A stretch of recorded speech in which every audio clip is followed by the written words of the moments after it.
made the class today to review the questions what we get in the question paper. So just review కోసం ఈ class తీసుకుంటున్నాను. So ఇవాళ మనం ఏ questions discuss చేస్తున్నామంటే mainly Transco, NPDCL, Genco ఎగ్జామ్స్కి questions, A based questions are asked in the examination that we are going to review today. So today let us discuss the first question here. Someone is sitting dash the shade of a tree today because someone planted it a long time ago ani ee question idi previous this is a question from the previous question paper. So ikkada idi A topic అంటే ఇది conjunction preposition topic. So this is a preposition topic. So prepositions అనేటివి ఏ competitive ఎగ్జామ్కైనా చాలా చాలా important topic. 100% definitely will be asked questions from preposition. So preposition మీద మీరు ఖచ్చితంగా concentrate చేయాలి. And detailly I explained everything regarding preposition. You have to go through that video again to get clarity. So ఇక్కడ someone is a sitting అని ఉంది question. ఇక్కడ preposition something is missing. So ఇక్కడ what is the preposition suitable in this blank అనేది మనం identify చేయాలి. ఇక్కడ options ఏమి ఇచ్చిండు? అండర్, ఆన్, అబోవ్, ఇన్ అని ఇచ్చాడు. సో ఈ 4 ఆప్షన్స్లో ఏది సూటబుల్ అని చెప్పేసి మనం ఐడెంటిఫై చేయాలి. ఇక్కడ ఎక్కడుందంట? Someone is sitting. ఎక్కడ కూర్చుంటున్నాడంట? Dash the shade of a tree.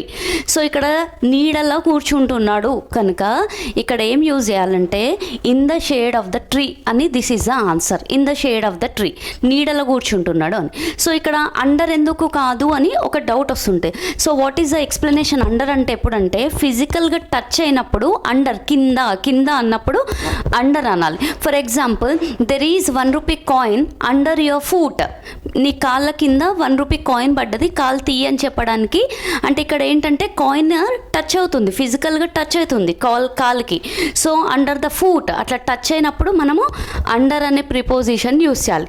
But ఇక్కడ షేడ్ ఆఫ్ ద ట్రీ అన్నప్పుడు దానికి ఫిజికల్గా టచ్ లేదు, జస్ట్ నీడ ఉంటే నీడ కింద కూర్చున్నారు అని చెప్తున్నారు. సో ఇక్కడ ఏం యూస్ చేయాలంటే in the shade of the tree అని యూస్ చేయాలి. So this is very important question. And ఇక్కడ ఆన్ ద షేడ్ అని మాత్రం యూస్ చేయొద్దు. ఆన్ అంటే ఎప్పుడు కూడా on the table, on the bench, on the sofa, on అని యూస్ చేస్తుంటారు.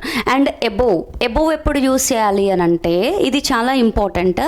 ఎబోవ్ అంటే ఇప్పుడు ఫర్ ఎగ్జాంపుల్ టచ్ కాకుండా, ఫిజికల్గా టచ్ కాకుండా పైన అన్నప్పుడు ఎబోవ్ అంటారు. For example birds are flying above my head. Above my head అంటే ఏంటంటే నా హెడ్ పైన టచ్ కాకుండా పైన ఫ్లై అవుతున్నాయి అన్నప్పుడు ఎబోవ్ అనే ప్రిపోజిషన్ యూజ్ చేస్తుంటారు. So these are the use of preposition. ఇక్కడ అండర్ అంటే కింద, ఫిజికల్గా టచ్ అయినప్పుడు కింద ఉంది అన్నప్పుడు అండర్ యూజ్ చేయాలి.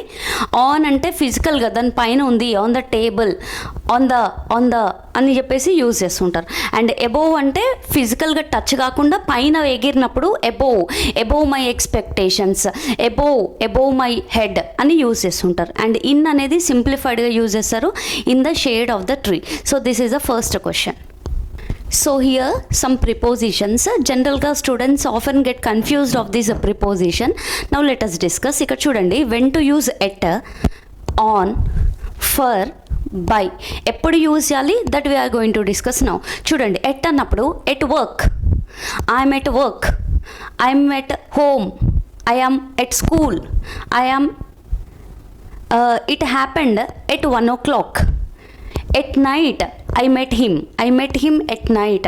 సో ఎట్ అనే ప్రిపోజిషన్ తోటి ఈ వర్డ్స్ యూజ్ చేస్తుంటారు. ఈ వర్డ్స్ ఎప్పుడు యూజ్ చేసినా we have to use at.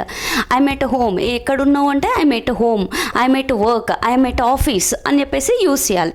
And coming to on, ఇక్కడ on Monday, on my birthday, on the bus, on the plane, on the phone. ఇప్పుడు ఇక్కడ జనరల్గా స్టూడెంట్స్ కన్ఫ్యూజ్ అయ్యేది ఏంటంటే ఆన్ ద బస్ అనాలా, ఇన్ ద బస్ అనాలా, generally confuse అవుతుంటారు. ఇక్కడ ఆన్ అనేది ఎగ్జాక్ట్, ఆన్ అనేది చాలా ఇంపార్టెంట్, రైట్ ఇది. ఇప్పుడు ఫర్ ఎగ్జాంపుల్ అండ్ హియర్ చూడండి ఒక two sentences. I go to college dash bus, I go to college dash the bus. ఈ 2 సెంటెన్సెస్లో the subject part of the sentence same ఉంది. ఐ గో టు కాలేజ్ అని ఉంది.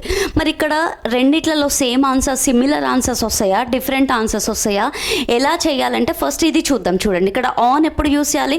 On the bus, on the plane, on the phone she always be on the phone అంటే phone పైన ఉండడం కాదు, ఎప్పుడు కాల్లో బిజీ ఉంటుంది అని చెప్పడానికి ఆన్ ద ఫోన్ అని యూజ్ చేస్తుంటారు. అండ్ నెక్స్ట్ ఇక్కడ చూడండి, ఫర్ ఎప్పుడు యూజ్ చేయాలంటే for a walk, I go to park for a walk daily, for a walk, for a change, for an hour, for 2 days, for breakfast, he invited me for breakfast, అట్లా for use చేయాలి. And ఇక్కడ by అనేది చూడండి, by plane, by train, by car, by tomorrow అంటే రేపటిలోగా, by next month లోపు అన్నప్పుడు by use చేస్తుంటారు. మీకు జనరల్గా కన్ఫ్యూజన్ ఎక్కడ వస్తుంది అంటే ఆన్ ఎప్పుడు యూస్ చేయాలి, బై ఎప్పుడు యూస్ చేయాలి. ఎందుకంటే ఇక్కడ I have return 2 sentences. I go to college ఏమనాలి అని అంటే ఇక్కడ చూడండి, ఇక్కడ ఈ ఫస్ట్ సెంటెన్స్లో ఓన్లీ బస్ యూజ్ చేసాం, సెకండ్ సెంటెన్స్లో దా బస్ అని యూజ్ చేసాం. ఇక్కడ చాలా చాలా ఇంపార్టెంట్, ఇది కాంపిటేటివ్ ఎగ్జామ్లో ఇలాంటి క్వశ్చన్స్ అడుగుతుంటారు. ఇక్కడ బస్ అని ఇచ్చాడా, దా బస్ ఇచ్చాడా చూడాలి. ఏంటి అని అంటే ఇక్కడ దా వచ్చినప్పుడు ఖచ్చితంగా ఆన్ ద బస్ అనాలి, ఇక్కడ ఆన్ ద బస్ అని వస్తుంది. అండ్ ఇక్కడ బస్ బిఫోర్ ఆర్టికల్ దా ఇవ్వలేదు కనుక ఇక్కడ ఏమొస్తుందంటే బై బస్ అనాలి. ఇది చాలా చాలా ఇంపార్టెంట్. మరి స్టూడెంట్స్కి ఏమనిపిస్తుంది అంటే ఇన్ ద బస్ అనొద్దా అని అంటే, ఇన్ ద బస్ అని కూడా కొంతమంది యూజ్ చేస్తుంటారు, జనరల్గా స్పోకెన్ ఇంగ్లీష్లో యూజ్ చేస్తుంటారు, but grammatically it is not an correct sentence. ఎప్పుడు కూడా ఇన్ ద బస్ అనొద్దు, ఆన్ ద బస్ అనాలి. మరి ఎందుకు అనాలి అని అంటే ఇక్కడ ఏంటంటే హెవీ ట్రాన్స్పోర్ట్స్ ఉంటాయి కదా, బస్సు, ట్రైన్, ప్లేన్, ఇట్లాంటి హెవీ లారీ, ఇట్లాంటి పెద్ద పెద్ద ట్రాన్స్పోర్టేషన్స్ యూజ్ చేసినప్పుడు ఆన్ అని యూజ్ చేస్తుంటారు. అదే కార్లో యూజ్ చేసినప్పుడు ఇన్ ద కార్ అంటారు, ఐఎమ్ ఇన్ ద కార్ అని యూజ్ చేస్తుంటారు. స్మాల్ ట్రాన్స్పోర్టేషన్స్కి ఇన్ యూజ్ చేస్తుంటారు, బిగ్ ట్రాన్స్పోర్టేషన్స్కి ఆన్ యూజ్ చేస్తుంటారు. సో ఇక్కడ ఇన్ ద బస్ అని అంటే రాంగ్ అది sentence. For example I'm waiting for her in the bus అని యూస్ చేయొచ్చు, ఎందుకంటే బస్సు లోపల కూర్చొని ఉన్నా తన కోసం వెయిట్ చేస్తున్నా అని చెప్పినప్పుడు I'm waiting for her, I'm waiting for my stop to get down in the bus అని అట్లా యూజ్ చేస్తుంటారు. కానీ ఇక్కడ జనరలైజ్డ్ క్వశ్చన్స్ మాట్లాడుతున్నాం, అంటే ఎట్లా వెళ్తావు కాలేజ్కి, బస్లో వెళ్తా అని చెప్తున్నావు. సో బస్లో వెళ్తా అని చెప్పినప్పుడు ఇక్కడ ఆన్ యూస్ చేయాలా, బై యూస్ చేయాలా, ఏం డిసైడ్ చేస్తుంది అంటే ఆర్టికల్ డిసైడ్ చేస్తుంది. ఈ సెంటెన్స్లో no article is used, so ఇక్కడ బై బస్ అని యూస్ చేయాలి. I go to college daily by bus అని చెప్పాలి. అండ్ ఇక్కడ ఈ సెంటెన్స్లో I go to college daily on the bus అనాలి, ఇన్ ద బస్ అనొద్దు, ఆన్ ద బస్ అని యూస్ చేయాలి. మరి ఇన్ ఎప్పుడు వస్తుంది అని అంటే ఫర్ ఎగ్జాంపుల్ నేను లోపల కూర్చున్నా, దిగడానికి రెడీగా ఉన్నాను అని సమ్ ఎక్స్ప్రెషన్ క్రియేట్ చేసినప్పుడు ఇన్ అని యూస్ చేస్తారు. ఫర్ ఎగ్జాంపుల్ సో ఇక్కడ థర్డ్ సెంటెన్స్ చూస్తే I am waiting to get down, కిందికి దిగడానికి రెడీ ఉన్నా. ఎక్కడ ఉన్నావు, ఎక్కడ వెయిటింగ్ అని అన్నప్పుడు ఇక్కడ చూడండి, ఇక్కడ డాష్. ఇప్పుడు మరి ఇక్కడ ఇన్ వస్తుందా, ఆన్ వస్తుందా, బై వస్తుందా? బై అయితే 100% రాదు, ఎందుకంటే ఇక్కడ ఆర్టికల్ దా వచ్చింది. ఆర్టికల్ వచ్చినప్పుడు 100% బై రాదు, ఆర్టికల్ లేకపోతే బై బస్ అని అంటారు. బట్ ఇక్కడ దా వచ్చింది కనుక ఇప్పుడు మీరు డౌట్, ఆన్ యూస్ చేయాలా, ఇన్ యూస్ చేయాలా అనేది doubt.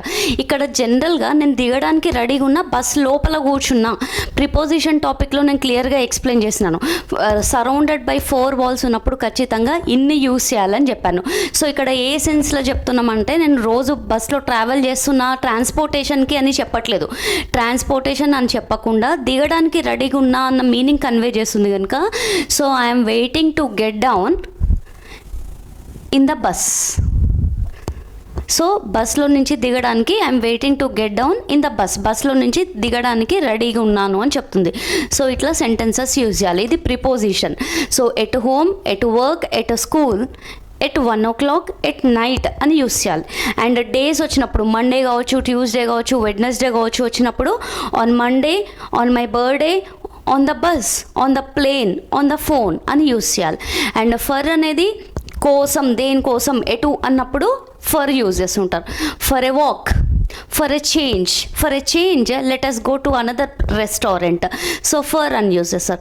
For an hour, how long have you been waiting for him, I have been waiting for him for an hour అని యూజ్ చేస్తుంటారు. And for 2 days, for breakfast ఇట్లా use చేస్తుంటారు. And coming to by, ఇక్కడ చూడండి, ఇక్కడ article లేదు, by plane అంటున్నాం, by the plane అనట్లేదు. సో ఆర్టికల్ దా వచ్చినప్పుడు ఆన్ ద ప్లేన్ అని వస్తుంది. ఇక్కడ చూడండి, ఇక్కడ ప్లేన్ అన్నప్పుడు దా వచ్చింది కనుక ఆన్ ద ప్లేన్ అని యూజ్ చేసాం. బట్ ఇక్కడ బై రావాలి, ఎందుకంటే ఇక్కడ no article is used. So by plane, by train, by car, by tomorrow, by next month, ఇలా ప్రిపోజిషన్స్ యూజ్ చేస్తుంటారు. ప్రిపోజిషన్స్ అనేటివి చాలా చాలా important topic for competitive exams. ఏ కాంపిటేటివ్ ఎగ్జామ్స్లో అయినా కూడా questions are asked from this particular topic.